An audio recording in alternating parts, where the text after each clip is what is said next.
Miarabantsika rehetra izay manaraka ny fandaharana aleoresahana anonsehatra eto amin'ny fahitalavitra Record Madagasikara indray amin'ity aliny sabotsy faha 12 ny volana Jolay 2024 ity dia asainay ampanajana indray isika anaraka hatramin'ny farana izao fandaharana izao na ho anareo izay manaraka ny fandaharana amin'ny alalan'ny fahitalavitra izany na ho an'ny mpijery any amin'ny YouTube na any amin'ny page Facebook ny Record Madagasikara ihany koa atao anatin'izao fandaharana aleoresahana izao dia asainay avokoa iaraka aminay hatramin'ny farany. Amin'ity alina ity isika dia hiresaka indray mahakasika ny fiainam-pirenena sy ny politika amin'ny ankapobeny izay somary nafapana tato ato ary niteraka faneho-kevitra maro ihany koa.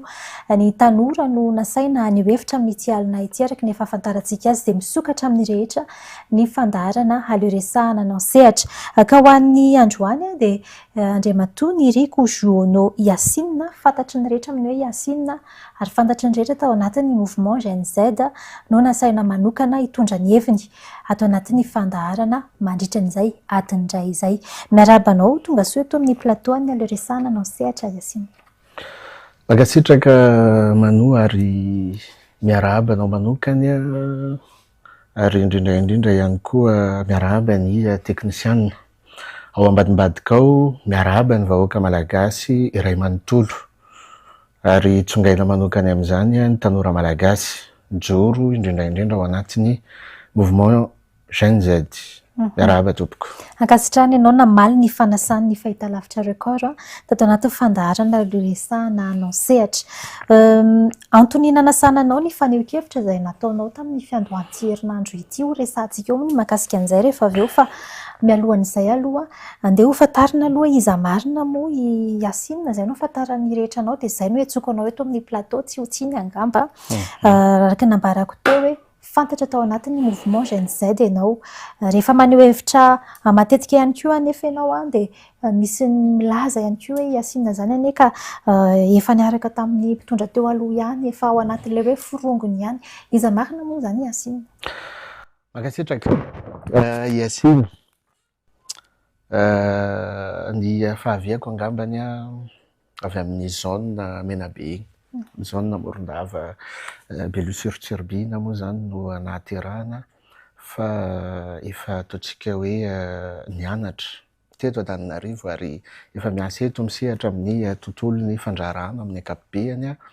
Ankehitriny moa zany indrindra nanomboka tamin'ireny hetsika ny mouvement Gen Z tamin'ny 2020 septambra 2024 reny nanomboka nisehatra tamin'ny tontolon'ny politika moa zany amin'ny ankapobeny ary mandrak'ity androany mbola mitazona ary mamelona an'izay ataoko hoe ambopo sy fitiavan-tanindrazana izay koa raha misy maliko manokany amin'ilay fanontanianao teo angambany hoe niara-niasa tamin'ny fitondrana nanohitra an'izay ataoko angambany hoe izay fotsiny dia efa mamaly azy mbola tsy nisehatra ary mbola ataoko hoe tsy nisy fotoana niarahako na koa hoe niarahako ny ray petsapetsa tamin'ny fitondrana teo taloha natao anatin'ny propagande zay na ohatran'izay. Raha misy tompoko mahita sary na hoe mahita hoe io Yasinina en personne hoe niaraka tamin'ny mpanao politika izay nanohana ny fitondrana teo taloha sy ohatran'izay dia mba avao tompoko ho hitany vahoaka malagasy rehetra, ho hitany tanora malagasy rehetra hitsarana azy hoe iza marina ary ahoana marina Yasinina ao anatin'izay zavatra zay. Izay no hitozantsika amin'ilay fanontaniana efa napetrako teo ihany.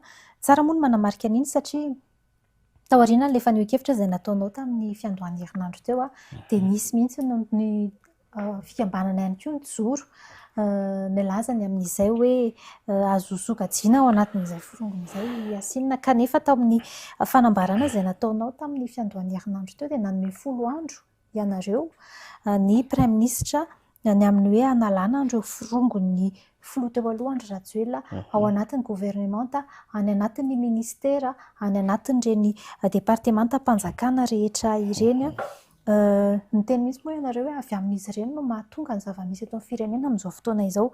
Ny tsy fandriam-pahalemana, ny savorovoro, inona no ahafahanareo milaza an'izay hoe noho ny fisian'ireny olona ireny no mahatonga an'izay, ary inona ilay tena sokajianareo anatin'ilay hoe firongony?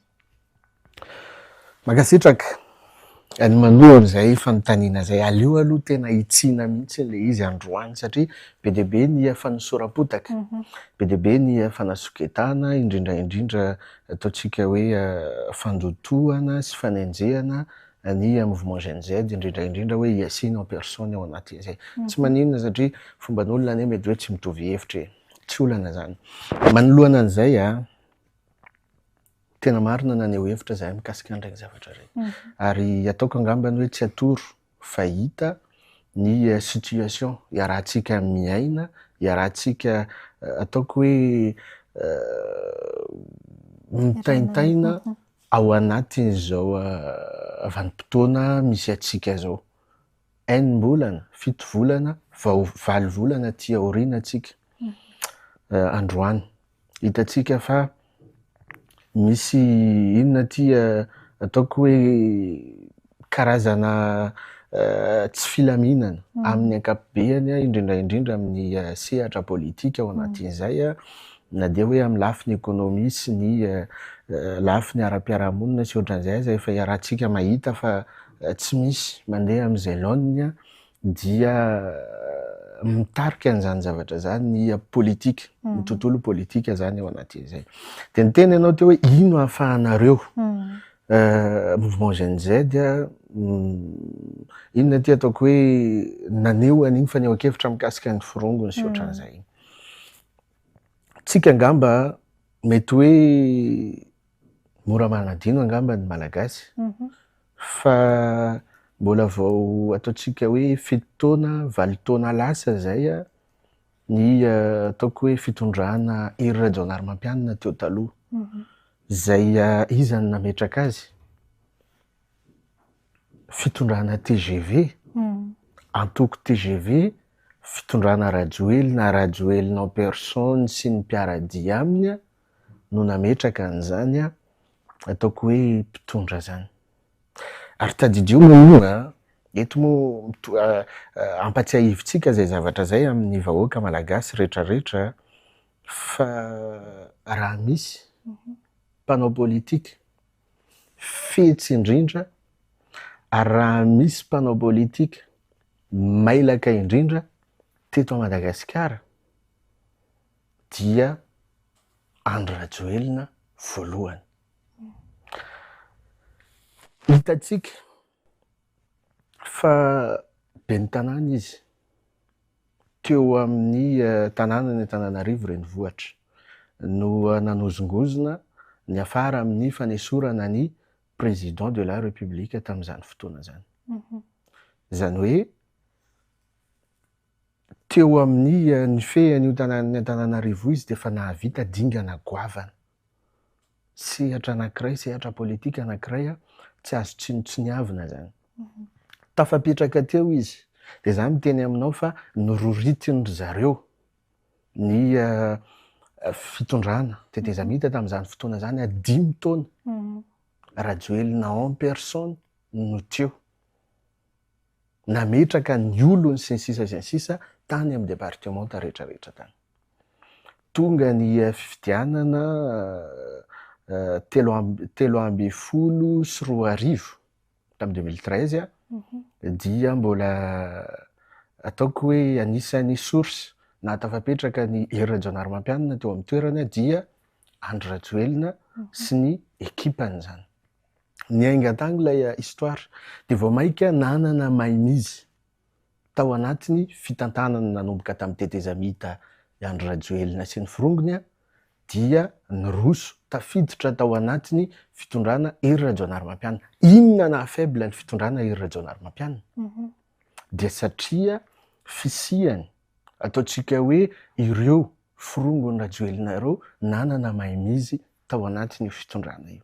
5 taona Hery Rajaonarimampianina teo fa tsy nisy ninona ataontsika hoe tena hoe nahafahany ny se concentré na ohatran'izay amin'ny resaka afampandrosonana ny ataontsika hoe vinany tao anatin'izay zavatra zay satria ny antony dia député maro anisa lany tamin'izany fotoana zany député ny Andry Rajoelina daholo de iny moa iarahantsika nahita iarahantsika nahalala teto fa nisy any hetsika ny 73 député iny dia taizan'ny afarany ireo Rajaonarimampianina ny tena mampalahelo ao anatin'izay aza dia saika reo moa hitatsika reo député reo androany maninona moa ny mouvement GNZ manitrikitrika an'ireo solombavambahoaka reo zay le pratika politika zay mila hovany mouvement GNZ manomboka eto reo olona reo tompoka mikisaka fotsiny tonga ny inona ty fitondrana régime mahery Rajaonarimampianina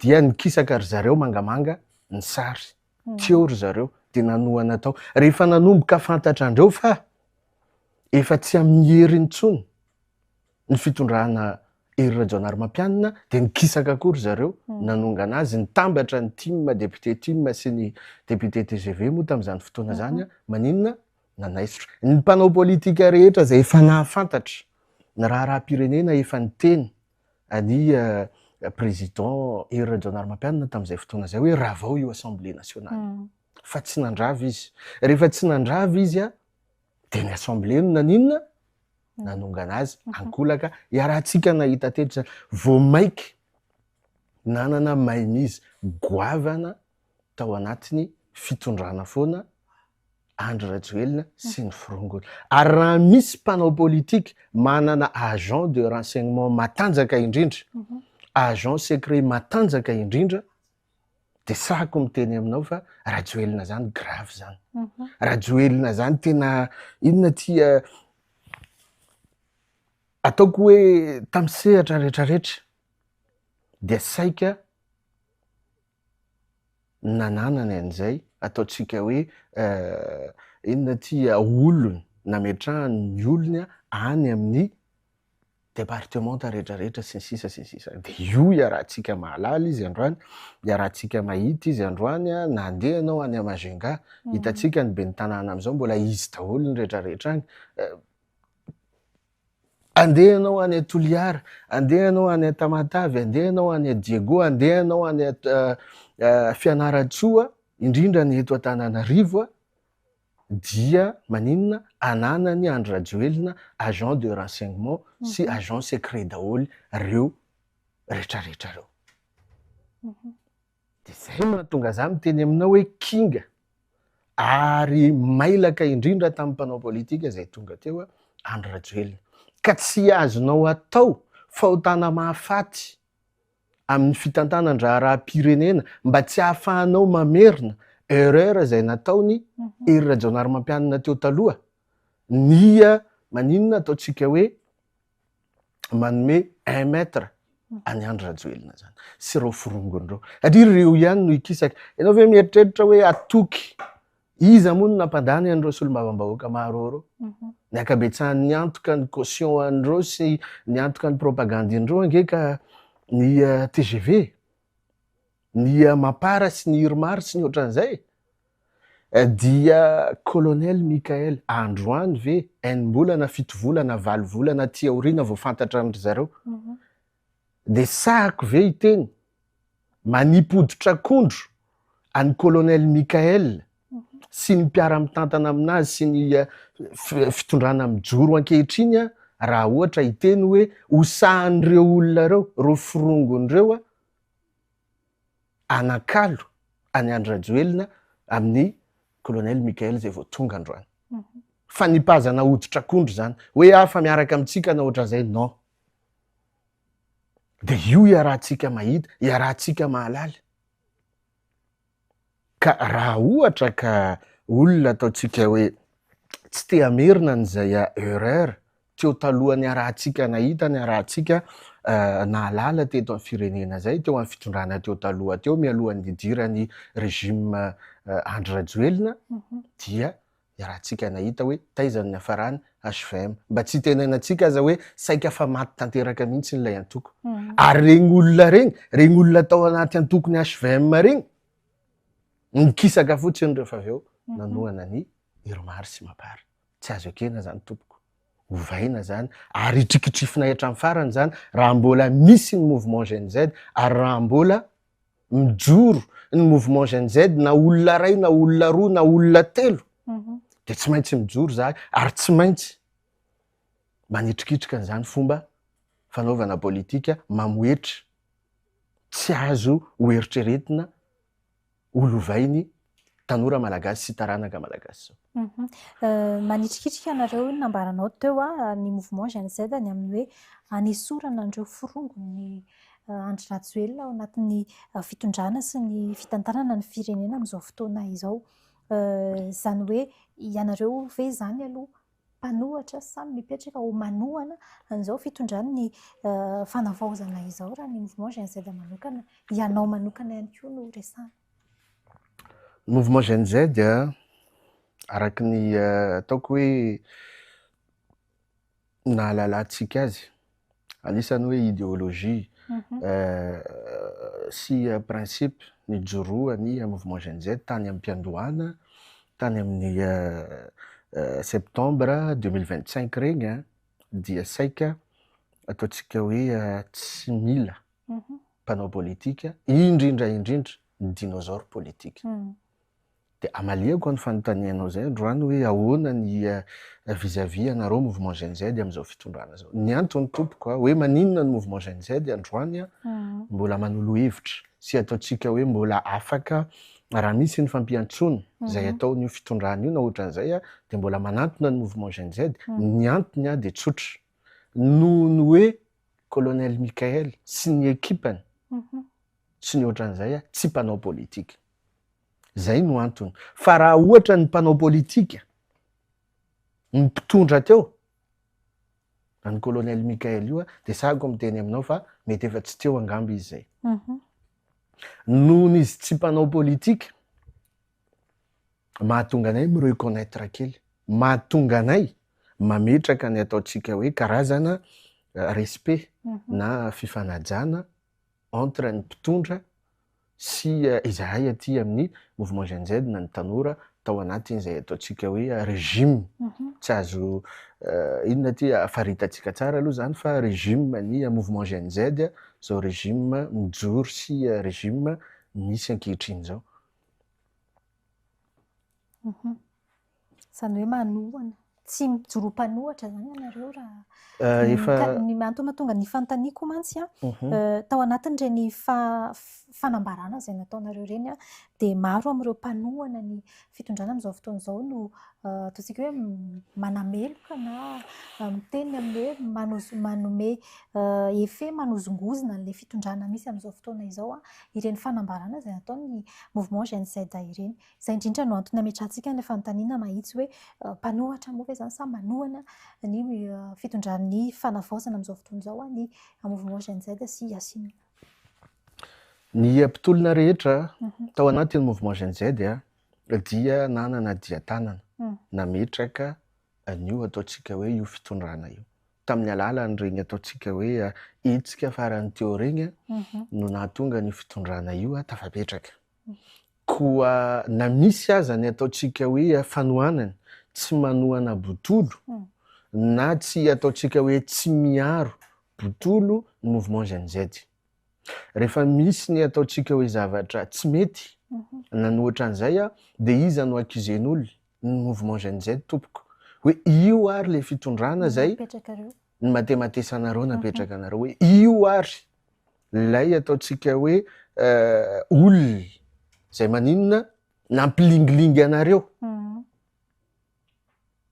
nomenareo toerana io izy io zany zavatra zany nge zavatra misy de za manontany hoe tokony ho angina ve amin'ny manoloana andreo ataontsika hoe tsy fahafehezany tompona andraikitra sasany ny andraikitra nankinina taminy ireo ve ny mouvement GNZ raha ohatra ka mahita fa tsy tafampaka lay tamberina andraikitra zay no andrasany vahoaka malagasy no andrasany tanora malagasy ny amin'ny hoe fanovana rafitra anova rafitra androany ny mouvement GNZ eto Antananarivo mbola miresaka Ny antony na dia misy aza tanora nandray anjara manerana ny Madagasikara tao anatin'ny regny hetsika regny dia saika ataontsika hoe tsy mitovy ny objectif tao anatin'izay. Zany hoe ny objectif ny tanora na ny mouvement Gen Z tany Diego ohatra tsy mitovy amin'ny objectif ranotolona zany. Ny objectif ny mouvement Gen Z teto Antananarivo. Ny tany Tamatavy koa ohatran'izay koa tsy mitovy. Ny tany Majunga koa sahala amin'izay. Ny tany Toliara koa ohatran'izay. Mety hoe nanala fitondrana fotsiny sasany dia mijanona eo. Dia rehefa tonga ny fitondrana ataontsika hoe vaovao nandimby eo dia mety hoe tsy miasa saina intsony izy ohatra. Fa efa natao teto zany hatramin'izay.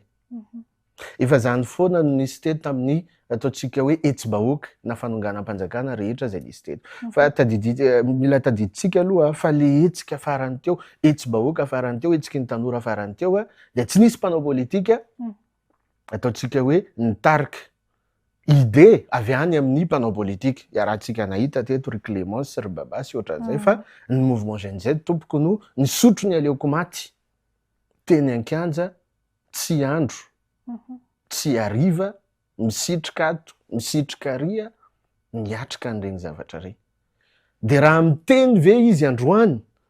Satria araiky ny tenin'ny pasteur Edouard Tsarame zay moa zany, indramoko kely izay tenin'izay hoe tsy olona nitolona no nahazo toerana, fa olona nihina yaourta, nihinana mofo, nipetraka tany amin'ny salon nisy azy tany na tany amin'ny toerana nisy azy tany no nahazo toerana.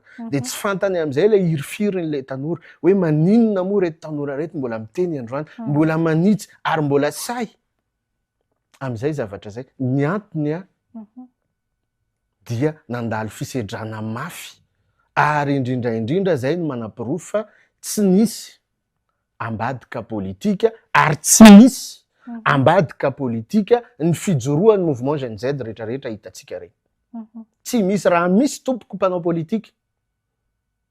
Satria izay no aparitaka eny amin'ny tambazotra tserasera sy ny sisa hoe misy mpanao politika maniraka, manan-karama. Raha misy tompoko dia aseho eto, ajoro eto hoe ty le olona fa sahako mijoro vavolombelo amin'izany. Sahako miatrika an'izany. Tsy paipaika regny hitanareo maka manao presse regny zay na ohatran'izay amin'ny fitiavan-tanindrazana. Manao zahay manao amin'ny fonay madio ho an'ny tanindrazanay, ho an'ny firenenay. Fa tsy anaiky zahay ho raha misy olona tsy manaiky ary tsy mitia ireo ataontsika hoe mpanao politika tsy ny rehetra fa ireo dinosaure na ireo galifantsy politika dia ny mouvement Gen Z angamba ny voalohany ary mandraky androany. Ary zay mbola ady mangatsika anetrikitrifany mpanao politika ny mouvement Gen Z. Fa tsy mampaninona anay zany. Assumenay ny zavatra hijoroanay ary arangaranganay ny principe anay sy ny idéologie anay ao anatin'izay zavatra zay. Tsy azo ekena tompoko ny tompona andraikitra omena fahefana dia lasa hanimba n'ilay régime najoronay fotsiny zay zavatra zay. Tsy izy rery ihany fa mbola eo koa ireo inona ty haut conseiller anankiefatra miara-miasa amin'ny PRRM reo. Miteny foana zahay rehefa misy tsy mety ka. Hitantsika fa nampitomboina tamin'ny farany teo tamin'ny LFR farany teo ny inona ty budget manokana misahana ny resaka filaminana eo anivon'ny présidence. Nandinika mikasika an'iny zahay dia rehefa fantatra anay hoe azo eritreretina ilay izy satria anankidimy ry zareo. Dia mety zay angamba no nahatonga an'izay zavatra zay hoe na sy mpanitsina na koa hoe nahatonga an'izay zavatra zay hoe mety hoe novaina ohatra. Ankoatra ny karama na ny tombontsoa izay sitrahiny ry zareo miaraka amin'ny PRRM zany. Dia hitanao fa ny PRRM ny tena hitantsika hoe manatanteraka asa ntsakany sy andavany na maraina na atoandro na hariva midina sur terrain izao tao farany teo taria bypass tamin'ny resaka fanotorana tany sy ohatran'izay igny hitatsika zany fa miraha izy fa ai zary ro conseiller ai zary zareo inona ary mba action zay nataondro zareo tsy PM fotsiny io fa mandeha ampariny ambaratongany moa zany le izy fa ny PM zany hatreto a no fantatra hoe be dia be zavatra nankinina taminy fa hoy zahay hoe na minimum na zavatra farany kely ve tompoko fa mandraky ty androany tsisy tokotaniny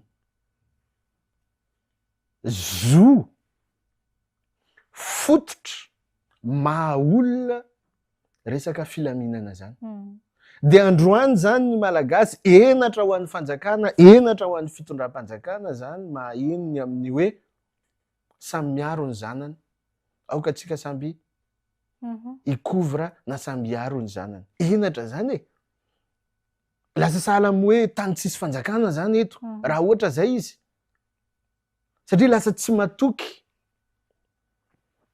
tsony an'ilay ataotsika hoe hery fiarovana misy eto amin'ny firenena lay vahoaka malagasy dia lasa tonga amin'izay hoe samby tompona andraikitra amin'ny zanany samy miaro ny zanany inona ihany ary no anakaramana andreo tompona andraikitra aty ambony ka hatrany amin'ny farany ambany any amin'ny hery fiarovana rehetra raha ohatra zay izy natao hiaro ny malagasy sy ny fananany indrindra ny vahoaka malagasy reo olona reo ka zay no antony na tonga ny mouvement Gen Z rehefa nahita na fantatra parametre be dia be hoe reto ny zavatra misy reto no inona ty alerte mandalo am'izao fotoana misy atsika zao dia logika be ny mouvement Gen Z raha ohatra ka miteny raha ohatra ka maninona ataotsika hoe mandoda-tabatra manoloana an'izay zavatra zay miteny satria misolotena ny vahoaka malagasy ao anatin'izay nizanizy ataotsika hoe olona inona ty andrahoana na ohatran'izay ny mouvement Gen Z tompoko tsy miverina amin'ny idéologiany sy ny principe ijoroany zany hoe rehefa tsy mety dia itsiny rehefa misy tompona andraikitra tsy mahatapakahitra angady tsy mahatapakahitra dia teneniny io moa mbola iresaka mikasika ny concertation tsika rehefa avy eo sy ohatran'izay fa horesantsika eo iny ka ho tenenitsika eo iny vakitsika batsilanao iny satria zao zaho anatiny eo tsy misy angamba ny olona tsara toerana afaka iresaka mikasika ny concertation sy ny organisation any concertation de jeunes ny olona ivelany agny sy ny olona anatiny raha tsy olona ato anatiny ato no afaka miteny sy afaka miproposer indrindra afaka manitsy mikasika an'izay zavatra zay efa tany am-piandohana zahay saika nyteny an'izay foana fa bon iresaka an'iny moa tsika rehefa zay indrindra hidirantsika mihitsy izy satria tao anatin'ilay fanambarana izay nataonareo tamin'ny fiandohantsy herinandro ity dia anisan'ny teny ianareo hoe hatramin'izao tsy mbola hita tokotaniny ny fanatanterahana ny concertation nationale na ny mpanaraka ny fiainam-pirenena ihany koa rehefa manomboka mametra-panontaniana ny amin'ireo dingana izay tanterahana ao anatin'izay fitoenan-doam-pirenena izay ny fanontaniako mahakasika an'izay dia anankiroa ny voalohany hoe ny hevitrareo Gen Z ny mouvement Gen Z moa zany mahakasika ny concertation nationale sy ny andrasanareo amin'izay tena avaolana eto amin'ny firenena ve ny concertation nationale raha izao fomba sy endrika hitondrany ny fitondram-panjakana sy anatanterahany ny fitondram-panjakana faraparany teo naverina andresahana indray ny FFKM raha toa ka teo alohaloha teo somary adino mihitsy ny fisian'izay FFKM izay tao anatin'ny fitarihana ny concertation nationale aminareo zany inona no andrasanareo ary avaolana ve raha io endriny misy amin'izao fotoana izao io mikasika an'izay concertation nationale zay manoa hitatsika fa hatramin'izay ny mouvement Gen Z tsy manaiky an'io ataoko hoe fijabahany fiangonana na ny FFKM hitarika an'io concertation io hatramin'izay ary mbola tsy nisy mouvement Gen Z na iray aza ny teny hoe manohana any FFKM na koa hoe mampirisika ny FFKM hitarika an'io mbola tsy nisy zany mbola ady mangatsika zany androany amintsika miteny nefa kosany hitatsika teny ny PRRM farany teo Ny tenenany amin'ny hoe tamin'ny fankalazana ny verenany fahaleovantena ny Madagasikara moa zany igny no nitenenany an'igny tamin'ny kabary ny arivan'igny ny hoe tsy mahaleo tena antsika malagasy. Ninona ozy izy nambarany zavatra ataontsika dia iankinantsika amin'ny atsy, iankinantsika amin'ny aroa. Ny mouvement Gen Z zany ny comprendre an'izany zavatra zany. Hoe na dia te hanao zavatra aza, lay ataontsika hoe lay mpitondra, fa tsy afaka izy rehefa tafiditra ao anatin'io système io. Tsy tafavoaka izy. Satria ireo anatin'ny miara, ataontsika hoe mikirakira, na ataontsika hoe miara miandraikitra ny stratégie eto amin'ny firenena amin'ny ankapobeny dia misy mpanao politika ao, misy dinosaure politika ao, miaro fatratra ary manizingizina fatratra ny hitondrany FFKM. Fa ny concertation de jeunes moa zany hatreto, igny moa zany fifampiresahana mivantana tamin'ny PRRM sy ny tompon'andraikitra sasany igny no ataontsika hoe nahatonga ny fisian'igny tsara ho faritatsika eto zay zavatra zay. Tsy ny MJS tompoko, tsy programan'ny MJS ary tsy programan'ny ministry ny tanora sy ny fanatanjahantena ny concertation de jeunes. Fa fifampiresahana teo amin'ny mouvement Gen Z sy ny PRRM no nahatonga ny concertation de jeunes no najoro sy nampisina.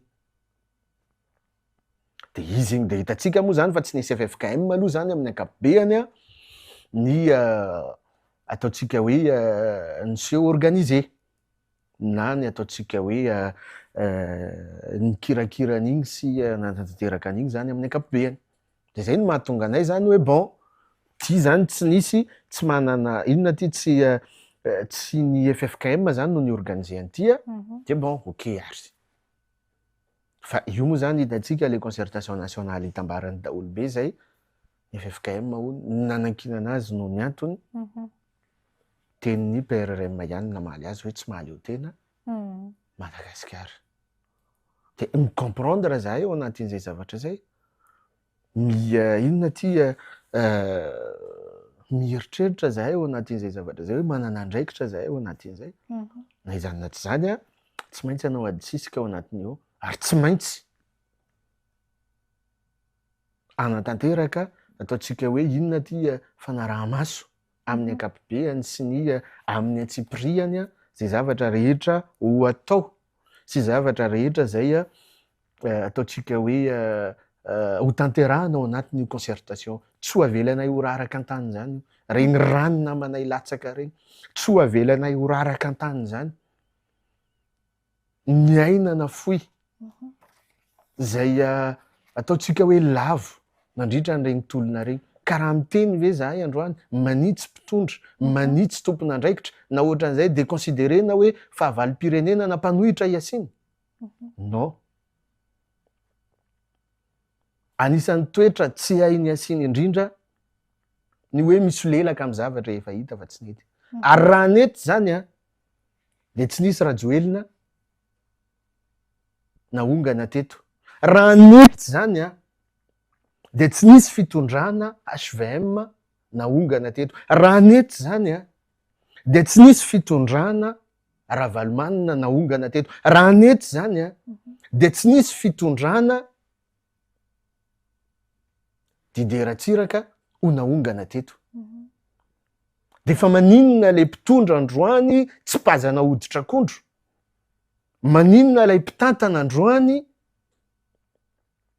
ny sonnerie efa inona ty efa misone, efa inona ty mirehitra ny témoin rehetra rehetra. De mbola hiteny zany ianao andokandoka hoe mety zao, izy io tanteraho. Tsy possible zany. Anova firenena tsika. Rehefa anova tsika, rehefa hikitika tsika de mikitika reo ny teny moa anao teo hoe ahoana marina moa ny firongony ity.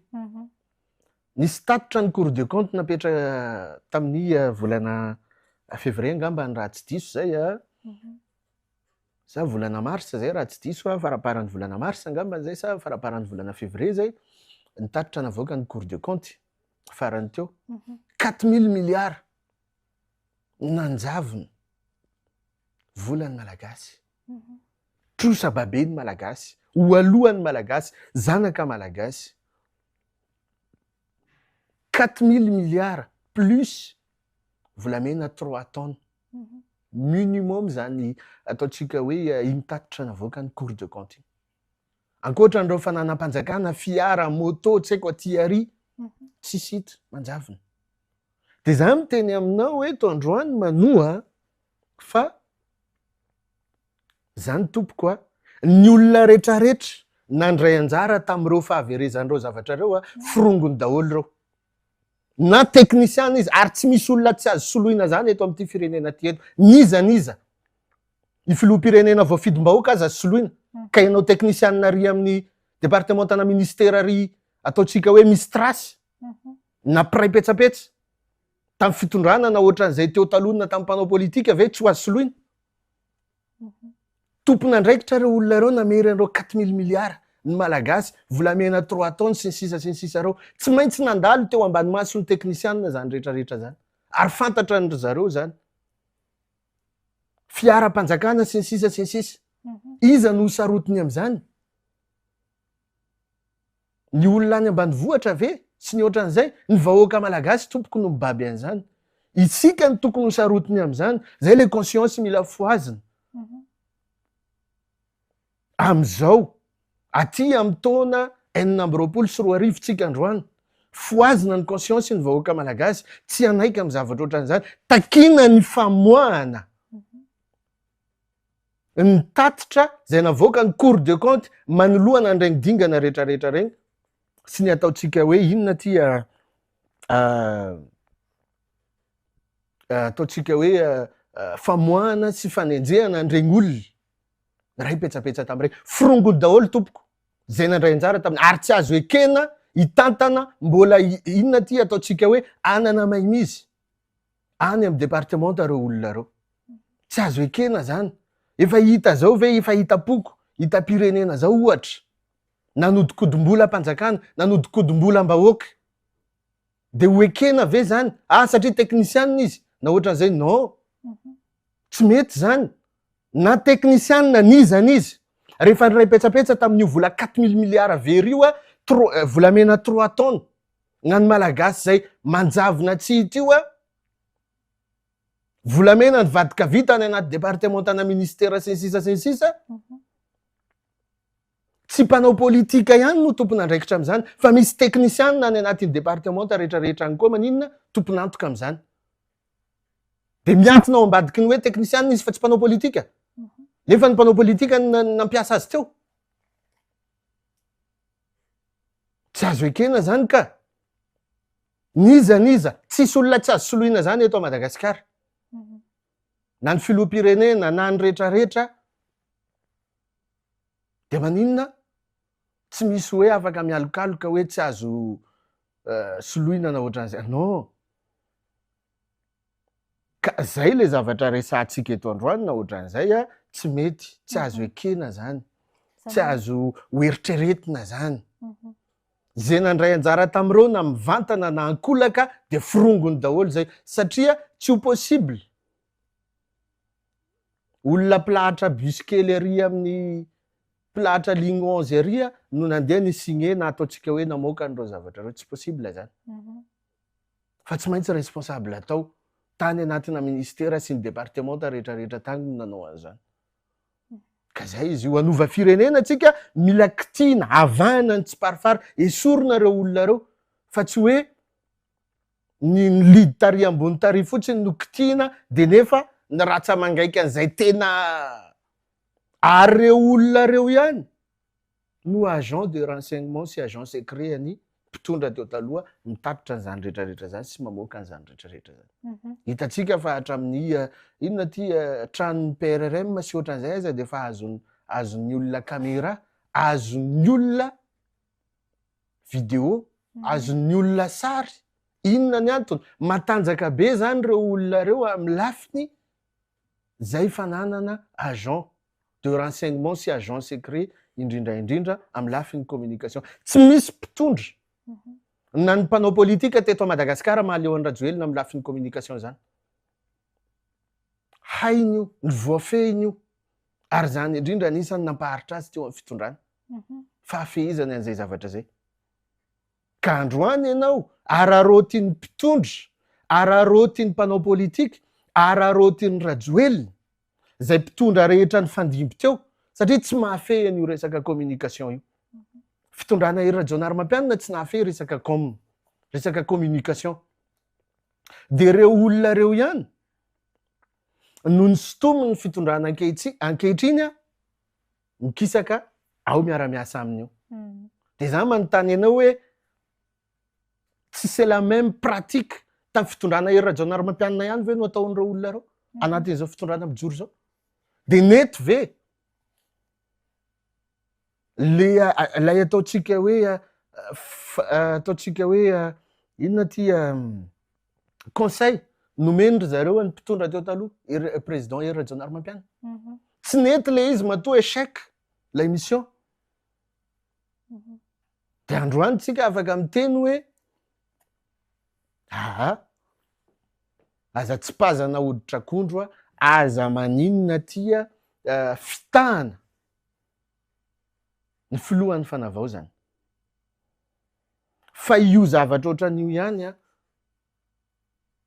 no nahatonga an'iregny zavatra rehetra iarahantsika nahita, iarahantsika nahalala teto amin'ny firenena regny. Zany hoe oentinareo ohatrany ny concertation nationale izay fitakianareo ny fanalana ny firongony zay sa mialohan'ny concertation nationale nareo no mangataka n'izay fanalana ny firongony filoha teo alohan'ny Rajoelina anatin'ny fitondrana izay manarak'izay mety hisy ihany ny fanontaniana ho apetraky ny olona hoe hoesorina ary izy ireo dia hosoloina an'izy. Sao dia efa manana ataontsika hoe kajikajy ihany koa ny mouvement Gen Z ao anatin'izay hoe fametrahana olona sy fahazahoana toerana sy fahazahoana andraikitra ao anatin'ny fitondrana izay. Amin'ny ankapobeny anavaotsika, anadiotsika. Rehefa anavao sy anadiotsika dikan'izay tsy maintsy mikitika paramètre be dia be tsika. Tsy maintsy mikitika zavatra maromaro tsika raha te hahita hoe fanadiovana sy fanovana na fanavaozana ohatra amin'ny zavatra anankiray. Fa tsy hoe akory anova zavatra tsika dia ataontsika hoe ty misy rano, izao rano. Ty rano ty nasiana ataontsika hoe inona ty ataontsika hoe goton-javatra maloto ao anatin'ity rano ty. De amin'izay fotoana zay rehefa i-assurer ianao fa madio ty rano ty, de inona anao atao? Tsy maintsy ariana aloha ty rano ty. De soloina vaovao. Zay ianao vao mi-assurer hoe madio io rano. Zay ianao vao tokony afaka hisotrona ohatran'izay. Fa raha ohatra le hitanao hoe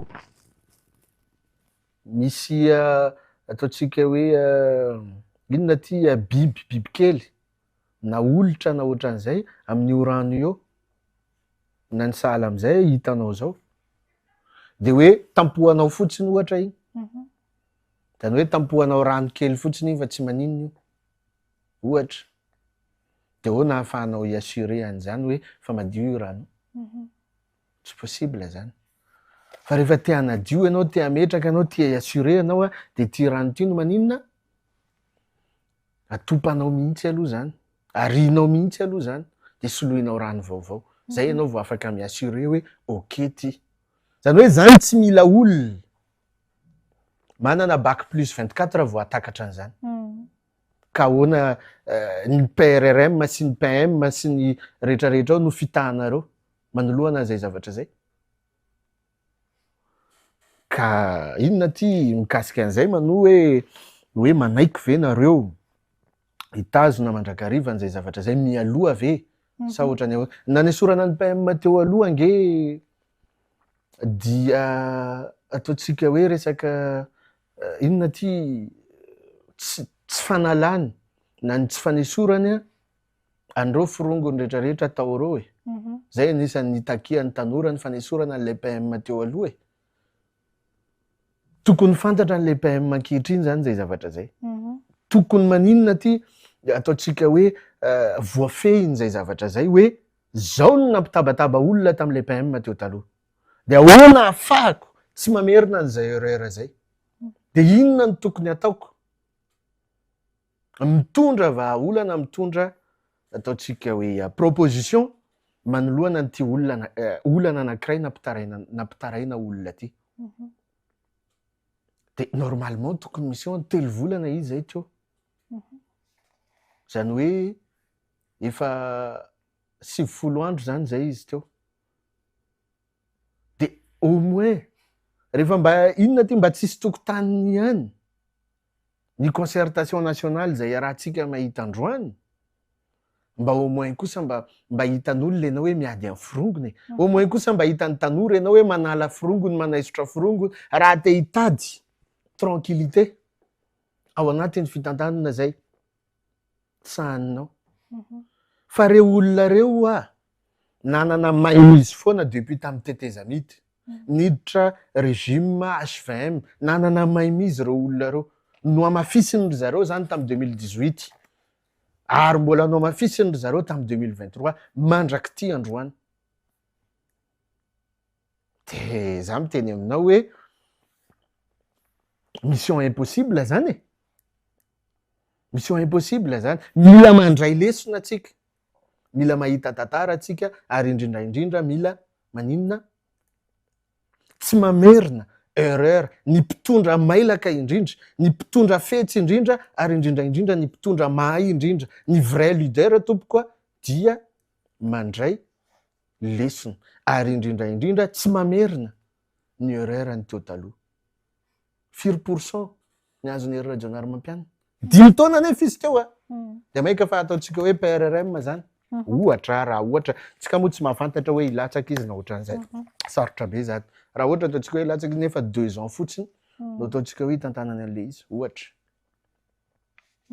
Ka mila inona ty maka lesona, maka ataontsika hoe inona ty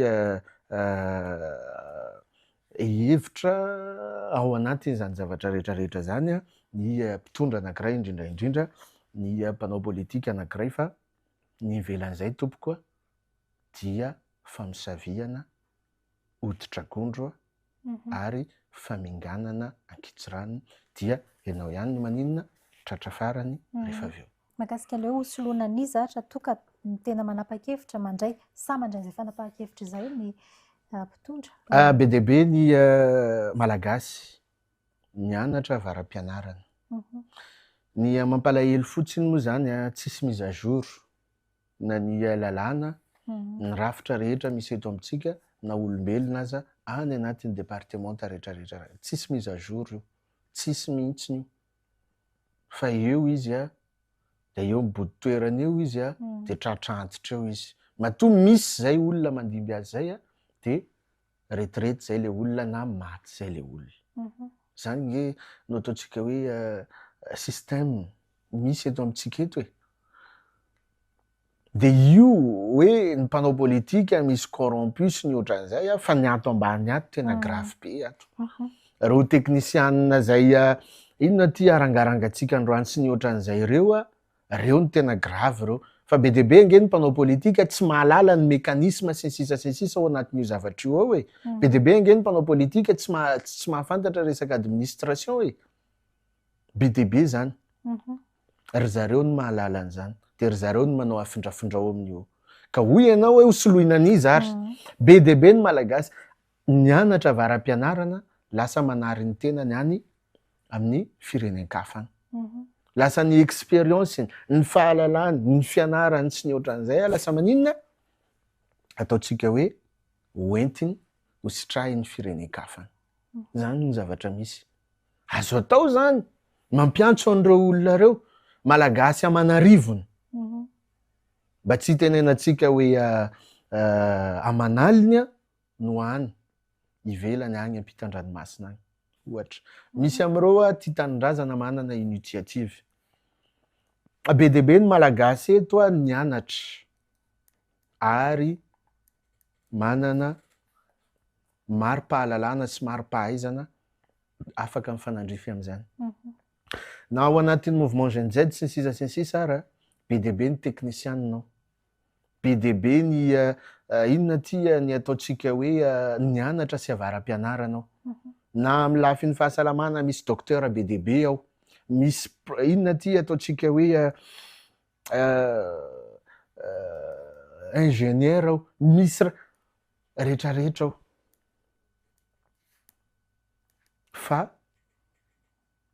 ny mpitondra moa zany ny système misy eto moa zany tsy afaka inona ty mivaloriser andreo olona reo de lasa maninona manao mitondra bajaj ny sasany raha any amin'ny faritra, mitazona cache-point ny sasany, manao vente en ligne ny sasany sy ohatran'izay.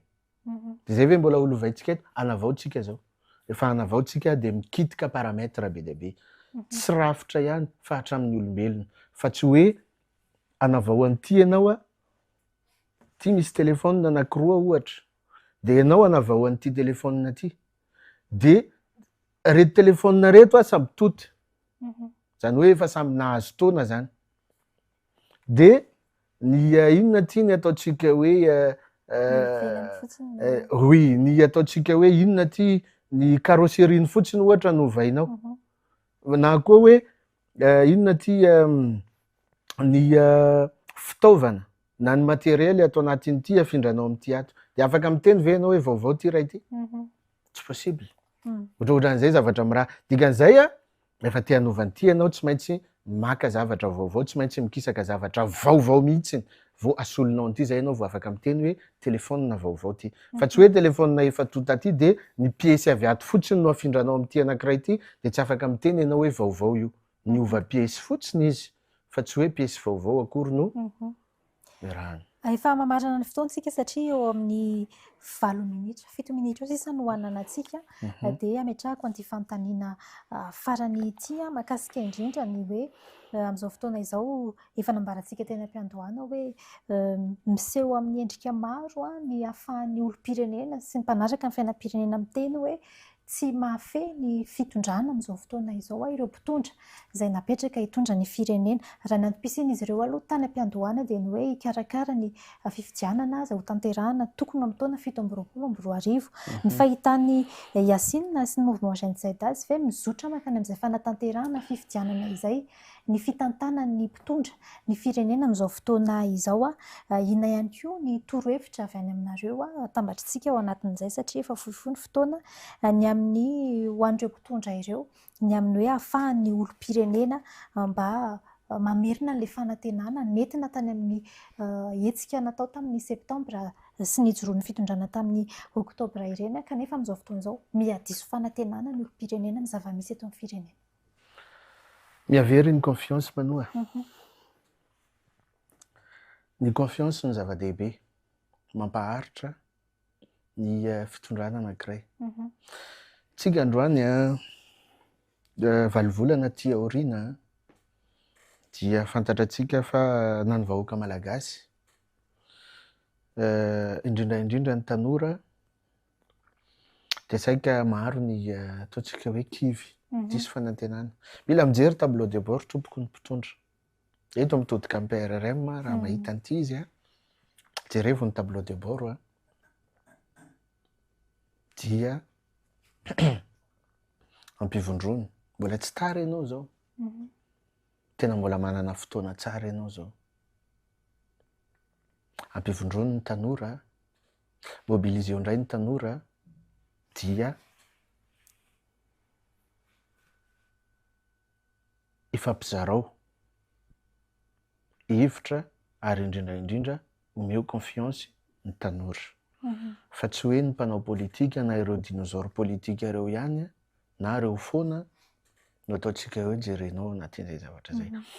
Fantatra hoe sarotra be ny mitondra firenena ao anatin'izay satria olana rehetra, problème rehetra efa ataontsika hoe amampolopolo taonany rehetra io izy no mibaby azy. Hitantsika koa hoe efa miezaka mitondra ataontsika hoe vahaolana mifanaraka amin'izay, vahaolana tsikelikely mifanaraka amin'izay ny mpitondra amin'ny ankapobeny. Hitantsika zany fa mihaino an'izay izy. Hitantsika reo teo nisy any resaka taxe TVM farany teo igny dia fantatratsika hoe mba actif ihany, actif ilay PRRM amin'ny ankapobeny fandraisana décision zany, na ny fijereny sy ny ataontsika hoe fandraisana fanapahan-kevitra ao anatin'izay dia saika inona ty ataoko hoe tompon'andraikitra izy fa ny manodidina azy no mamorona an'ireo karazana ataontsika hoe magoy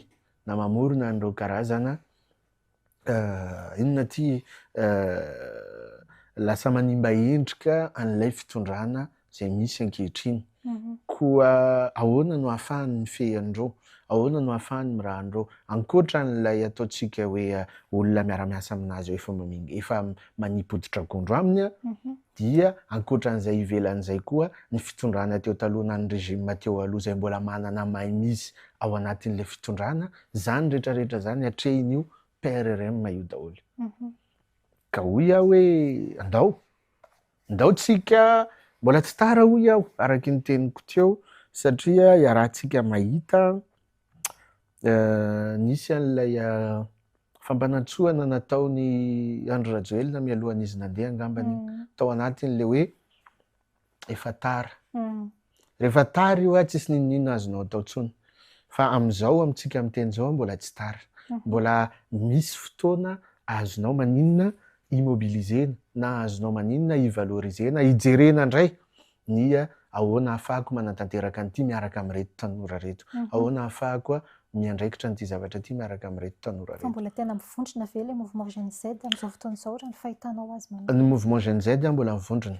Fa ny mpanao politika no ataontsika hoe ny mpanao politika sasany no ataontsika hoe maninona miezaka manasaraka azy. Ny mouvement Jeune Z izay tsy voavidy voly, tsy manaiky ataontsika hoe hiara-hiasa amin'ny mpanao politika sy ny ohatran'izay tahaka anay sy ireo namana hafa ao anatin'izay dia mbola eo foana.